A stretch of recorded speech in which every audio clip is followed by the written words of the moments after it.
Armoured के हैं इसलिए इनको दफादार बोलते हैं। क्या बोलते हैं? क्योंकि जब इंडिपेंडेंस से पहले इनको, जब ये कैवलरी थे, कैवलरी क्या होती है पता है आपको? कैवलरी होती है हॉर्स बैक। कैवलरी क्या होती है? हॉर्स बैक, घुड़सवार होते हैं ना, घुड़सवार। वहां से आर्मर्ड का कॉन्सेप्ट आया है। पहले जो घुड़सवार थे वो जो घोड़े होते थे, उसके बाद मोबिलिटी के चक्कर में टैंक्स आए। क्या है? टैंक्स आए तो जो आपके घुड़सवार थे, ये कॉन्सेप्ट धीरे धीरे करके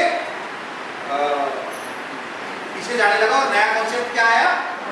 टैंक का कॉन्सेप्ट आया। ठीक है, तो जो आर्मर्ड का कॉन्सेप्ट है वो वहां से घुड़सवारों से आया है और घुड़सवार से फिर अल्टीमेटली जाके टैंक्स है। अभी पता नहीं इसका फ्यूचर में क्या होगा। ठीक है, तो जो एक हवलदार होता है, वो हवलदार जो होता है ऐसे नहीं बन जाता है। उसकी 1 साल की ट्रेनिंग होती है रिक्रूटमेंट सेंटर में, जो अभी ये लोग 6 महीने के लिए कर रहे हैं। 6 महीने के करने के बाद यूनिट में जाने के बाद सीओ साहब फिर ट्रेनिंग कराएगा। ठीक है, उनकी फिर एडिशनल ट्रेनिंग होगी, तो लगभग 9 महीने की ट्रेनिंग होती है। ठीक है, जो इनिशियल बेसिक ट्रेनिंग होती है।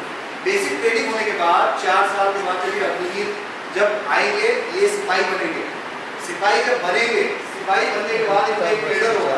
केडर मतलब प्रमोशन केडर।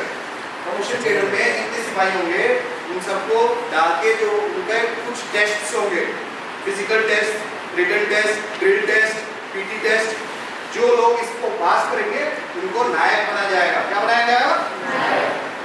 जो ये नायक हैं 4-5 साल बाद ये लोग हवलदार के केडर में आएंगे। तो जो हवलदार के केडर में आएंगे उसमें से जो बेस्ट होंगे उनको हवलदार बनाया जाएगा।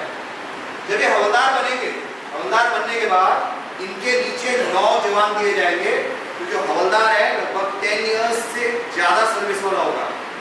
10 years plus 4 years of Agniveer, 14 years की सर्विस वाला मिनिमम होगा। मिनिमम 14 इयर्स की सर्विस वाला होगा। बट उसके नीचे क्या होंगे? 9 जवान होंगे। क्या होंगे? वो जो 9 जवान होंगे, उन जवानों की जो लाइफ है उसके एक एक डिसीजन के ऊपर डिपेंड करेगी। जैसे जब आप पेट्रोल पे जाएंगे बॉर्डर एरिया में, जो लोग फोर्सेस ज्वाइन करेंगे, आप में से कुछ लोग को ही मौका मिलेगा। आधे लोग तो स्क्रीन आउट हो जाओगे। क्या हो जाओगे?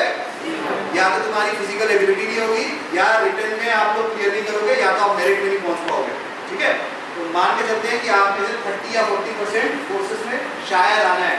तो जब आप आओगे तो जो हवलदार, अगर आप में से कोई बना अग्निवीर के थ्रू, अगर आप आते हैं और अगर आप हवलदार बना, तो हवलदार बनने के बाद आप लोग पोस्टेड होंगे अलग अलग जगह पे, बॉर्डर एरियाज पे।